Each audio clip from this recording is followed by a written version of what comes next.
Good morning. I'm glad to speak with you for a moment this morning about the importance of my worship experience here at Edgewood. And I like telling this story.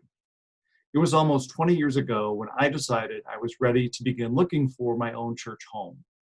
There were some services locally that were of and for gay people to worship together, and those were important spaces. But that wasn't what I was looking for. I didn't want to worship as part of a gay church. I wanted to worship at a church where I could be gay. Seeking out a church where I would be able to worship openly and safely as a gay person was not easy. I made the decision to cut to the chase, and so I reached out directly in advance to pastors of several local churches. I wanted to gauge what my worship experience would be like with them, and I didn't feel like wasting anyone's time. After several different versions of, well, you'd be welcome here, but, and believe me, there were a variety of buts, I almost gave up. Sitting at my work desk one day, I clasped my hands and quite literally prayed. I explained to God that I just wasn't sure what I was supposed to do. Was it more important for me to attend a church, any church, even one where I couldn't be open as my true, authentic self? Or was He going to help me find a truly welcoming church home for me?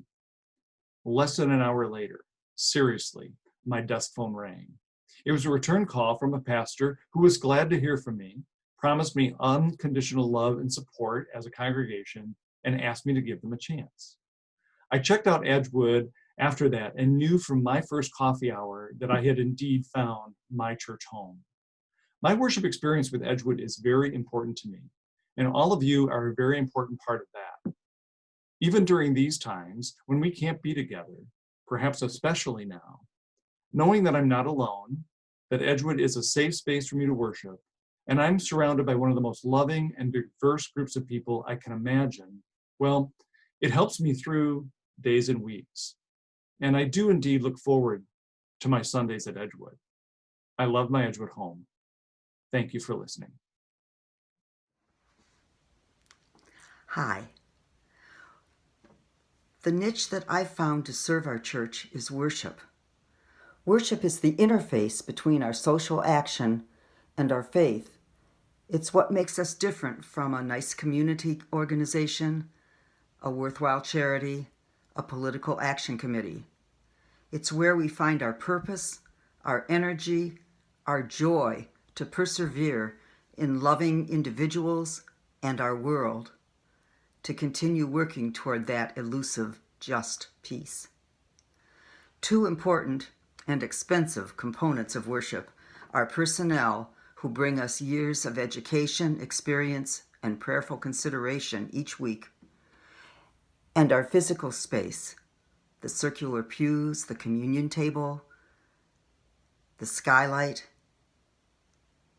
the stained glass windows, our refurbished organ, the atrium with its fountain, and our chapel. We share laughter, sometimes groans, sometimes applause during worship. We are our authentic, very human selves. And yet, the time and the place is special, sacred.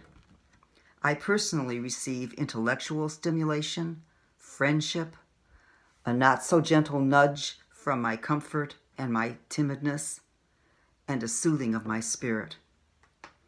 During the separation and serious stress that COVID has brought, online worship has kept our sense of community and boosted our faith.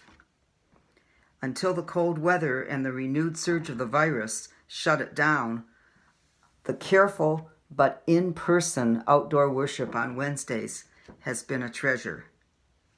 It's been a joy to see so many people participating in online worship.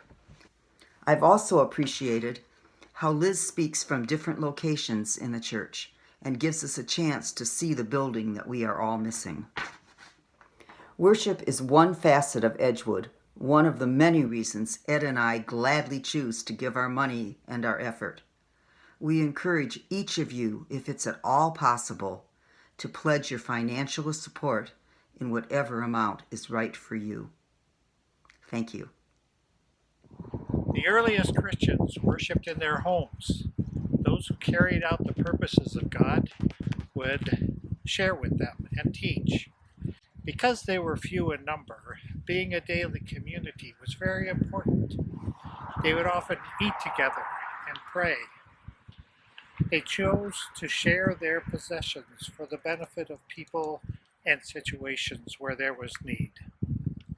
In thousands of generations since, our ancestors have worshipped in ornate cathedrals, rural chapels, retreat centers, foxholes, committee meetings, hospital rooms, around campfires, and now while watching a digital device.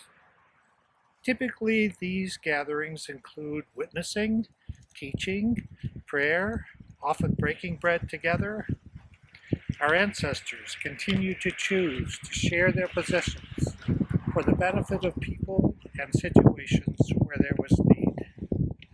Being in community was always the bond that gave them strength. Today, we don't know what the future is going to be. Life seems to change in many ways. As it seems, football fans will have a new way to spend Saturdays. Governments have developed new ways to harness the amazing power of God's creation. At Edgewood, we are already planning to continue to stream worship services during sanctuary-based worship. As we now worship at home, worship is the same. Those who carry out their purposes of God continue to share with us and teach. We know the importance of community and continue to develop new ways to be connected with each other. We still pray and break bread together, and we continue to share our possessions for the benefit of people and situations where there is need. Nancy and I have made our pledge with a modest increase because we know that money is power to get things done. We encourage your household to join with us to share your resources for the benefit of people and situations where there is need. Worship will remain, change will continue, as will the many needs. God will continue to call us to do justice, love kindness, and walk humbly with God.